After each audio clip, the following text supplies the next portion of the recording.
Hi everyone and welcome to another video.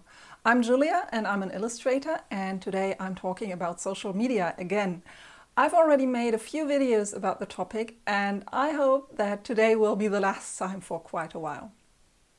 So, as some of you know, I've deleted all my social media back in 2019, and back then I went from ignoring the social platforms that I had used on a regular basis, mainly Instagram and Facebook, and I deleted the accounts. I was tired of the way social media made me feel, and I basically only kept YouTube for sharing interesting things with my blog readers and for watching a few videos myself. And I have to say, everything was great. And then came the pandemic. I read a lot of news and came to really appreciate around that time Twitter as an extended news source. And I discovered that despite a lot of stuff that I didn't like the discussion style and the endless scrolling, there were lots of intelligent people on the platform that helped me understand and cope with the pandemic better. And I also discovered that there's a very active nature community on Twitter. So I spontaneously decided to create an account at the start of 2021, and I shared a few bird sketches of mine from time to time. And so I thought I'd found a lot of interesting people that were suddenly part of my day on top of the news sources that I frequented to stay informed. And of course, it didn't hold for long.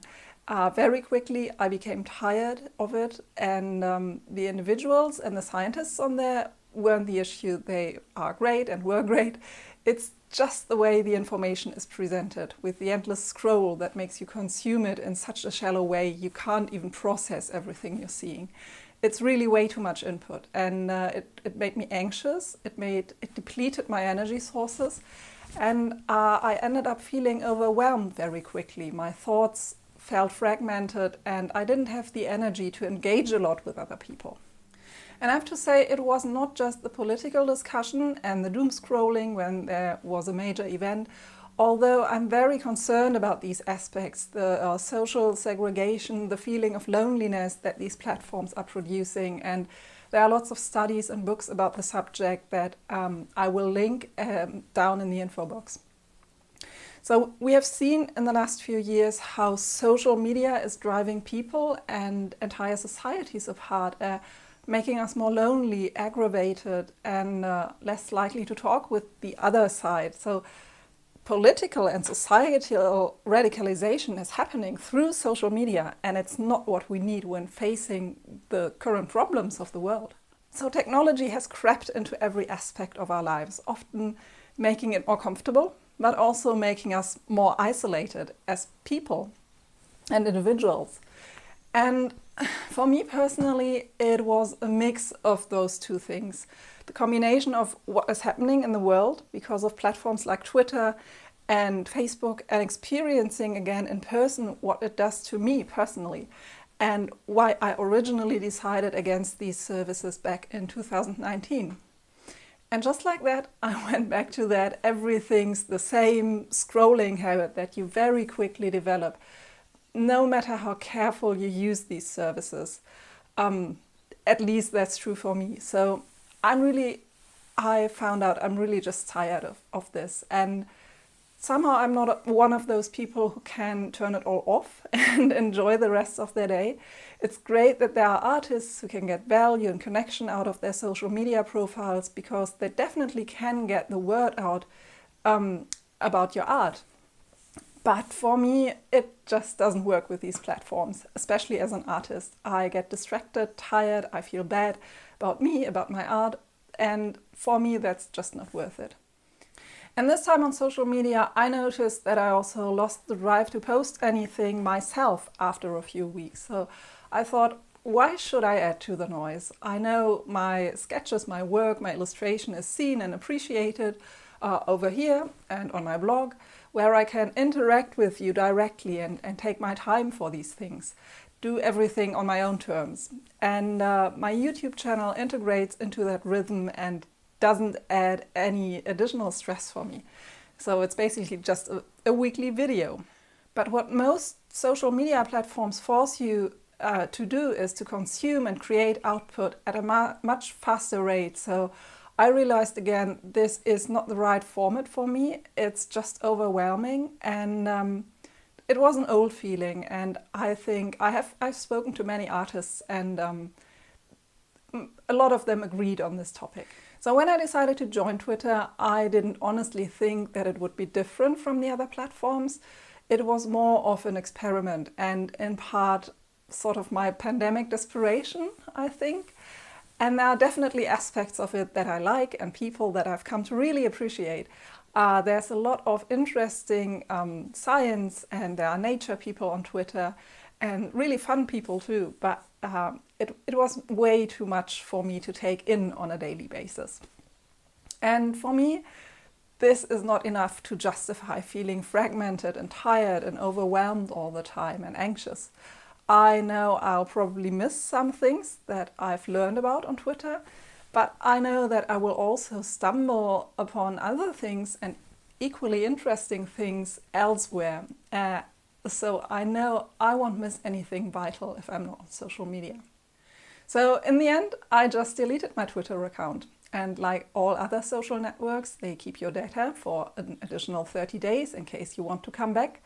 I already know that routine. And I know that in the beginning, in the first few days, I used a software blocker, but now I don't even think about going on Twitter anymore. So the transition period, which is really a withdrawal, is always very interesting. There's suddenly a lot of time that you have to fill, and it's interesting how often you reach for your tablet or your phone, only to realize that there's nothing to do, there's nothing to scroll, there's nothing new to see. And I know from the last time I did this that I need a few good alternatives, alternative habits, so that I will have something to revert to other than scrolling or checking something. So what I did and what I do is I'm reading more books. I'm making the most from my library card. In my mind, even shallow books are better than spending time scrolling. I find that I can concentrate better when I don't check my feeds every 15 minutes, but I can really focus on one thing at a time. And I'm also writing more for this YouTube channel, for my blog, for myself, writing with others, really just long texts and thoughts. And it doesn't matter if it won't add up anywhere. It's for me, it's a way to think through things in life without pushing them to the side or feel overwhelmed by them. And I've recently had a lot of stuff happening in my life that was really overwhelming to deal with on top of the pandemic. And I noticed that when you really have to fix something in real life, there's no time for scrolling. There's just time for the bare essentials. So I don't recommend this to anyone who wants to quit social media, but this is what it was like for me. And then I'm also outside a lot. It's summer now. This helps me to spend a huge part of my day away from screens, not thinking about technology. I'm hiking, I'm gardening, I'm looking forward to outdoor sketching, plein air landscape painting, things like this. And of course, part of these activities connect to my job, to my illustration job. And I'm still listening often to audio plays, to radio while I'm drawing. This really helps me to concentrate. And sometimes there's just silence, and that's okay too. News consumption was a huge problem for me. And right now I have one major and one local news source, and I check it once a day. And this is much less compulsive than scrolling through Twitter every 10 minutes. And I know I can turn it off afterwards, and I don't miss anything. And again, it helped that I barely had the time to do these things in the last few weeks, but generally you should know that there will be a few weeks of adjustment, a few weeks of time that you have to really build other habits and other things to do with your free time, because you will have a lot of free time if you quit social media. And then there's free time and mindless consumption and just unwinding. And I've always watched Netflix or old TV shows, and I still do that, and I still enjoy it, and there's nothing wrong with it. So if I follow a narrative over 45 minutes or 50, even if it's fast-paced, it's less fragmenting than to engage with 20 different thoughts and positions in under a minute. I found a few new artists on Twitter, and I'm trying to find a good way to keep up with their work. And for now, it's just a list with their websites and blogs. And I found that I don't need everyone's daily thoughts added to my own. And I'm really fine with checking from time to time what they're up to. And yeah, that's really enough. I also still follow a few people on YouTube.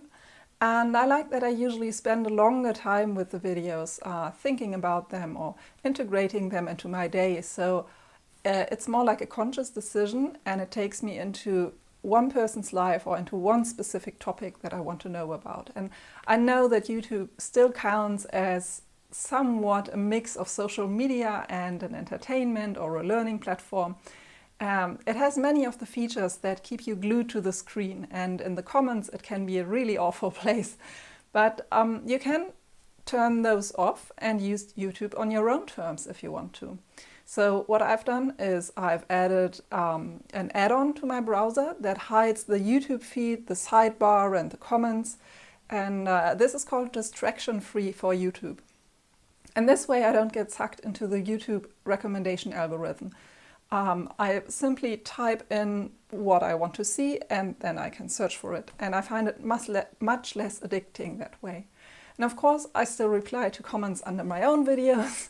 And I still like the community aspect of YouTube, but really only if it's positive and if it serves a goal. And in my case, this is art education and sharing creativity. And I try to produce my videos in a similar way so that people can take a bit of time with them and enjoy the moment they spend with my videos and the thoughts presented in it. And people who follow me or have followed me for a while know this, and I hope this comes across somehow. I much prefer this to the really frantic speed of Instagram or Twitter, where you create a post that people will likely only see for a split second. So yeah, right now I'm looking forward to the rest of the year, to the summer, to less media consumption, to being outside a lot, and to do the things that I really care about. And yeah, so that's the most recent part of my journey away from social media. I'm not sorry about the detour and about Twitter time. Sometimes you have to go back to feel again what you didn't miss at all. So I would like to hear from you. How have your recent experiences with social media been? Have you noticed a difference during the pandemic, or have any of you quit social media too? I'd love to hear from you. Just leave me a comment or write me an email, whatever you like.